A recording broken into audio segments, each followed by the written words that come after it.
Shalom,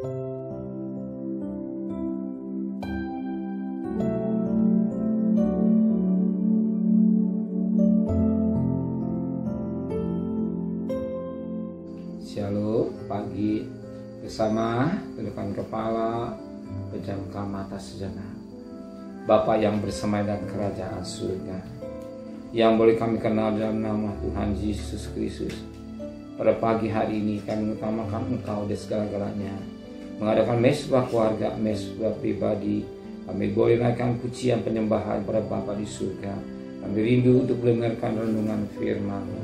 Roh Kudus menyucikan hati dan pikiran kami, sehingga firman menjadi berkat buat kami, dan kami juga boleh naikkan doa syafaat kepada Bapa di surga. Haleluya. Shalom, pagi. Mari sama-sama kita akan membaca firman Allah, Markus pasal 13. Markus pasal 13 ayat pertama sampai ayat yang kedua. Khotbah tentang akhir zaman. Bait Allah akan diluluhkan.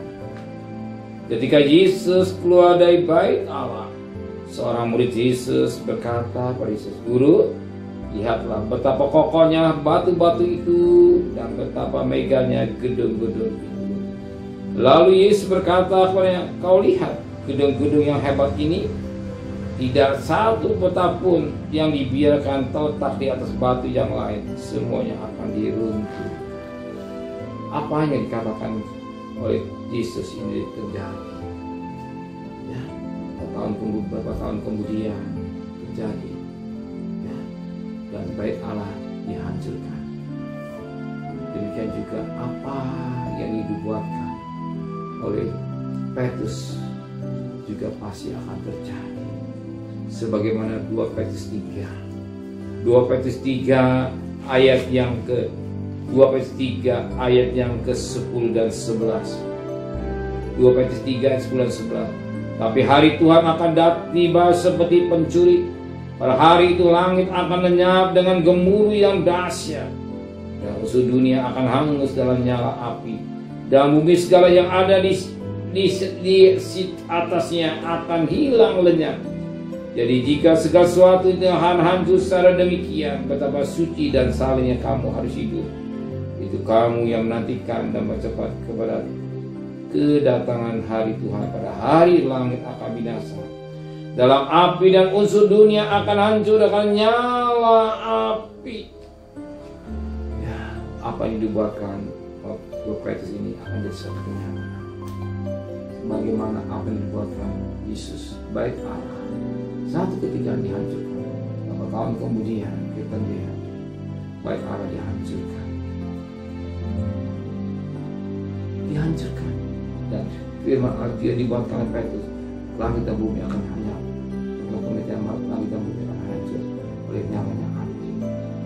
Betapa penting kita menjaga kesucian hidup dengan baik untuk menanti kedatangan Tuhan. Apa yang sekerjakan?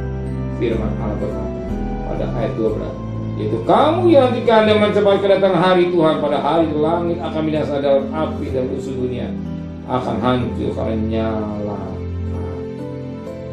Kamu yang nantikan mencepat hari kedatangan.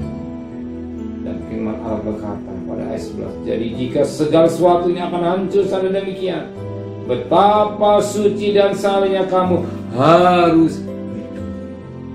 Jadi hidup kita harus suci, saleh. Bumi akan rencang sebagaimana dibuatkan oleh Yesus, baik Allah akan dihancurkan. Kalau kamu tidak hidup pada dunia hancur, dan kita tahu kedatangan Tuhan sudah mati, bumi semua tidak hancur, dan pasti akan terjadi. Tapi sebelum kami ada hancur, hanyalah api dan siapa hidup dengan baik, suci dan saleh. Kita harus menanti kedatangan buat Tuhan, dan kita usaha sesuai dengan pikiran. Amin. Mari kita sama-sama jangan apa yang katakan firman Tuhan pasti akan terjadi. Biarlah kami siapa hidup pakai kami dengan baik, menjaga kesucian hidup. Betapa banyak suci yang kami harus hidup. Pimpin kami sebagai urusan. Sucikan pikiran sampai anak-anak kami sampai bertobat. Berikan besok pagi yang sehat dengan tidak kurang sama.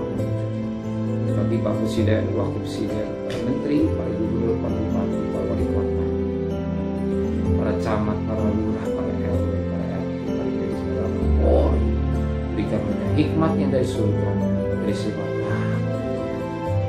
dan terkasih. Terimalah berkat nikmat dari Allah Bapa, cinta kasih sayang dari Tuhan Yesus Kristus, dan berkat mampus atas darah dari hari ini sampai Maranatha yang cinta Dia. Katakan amin.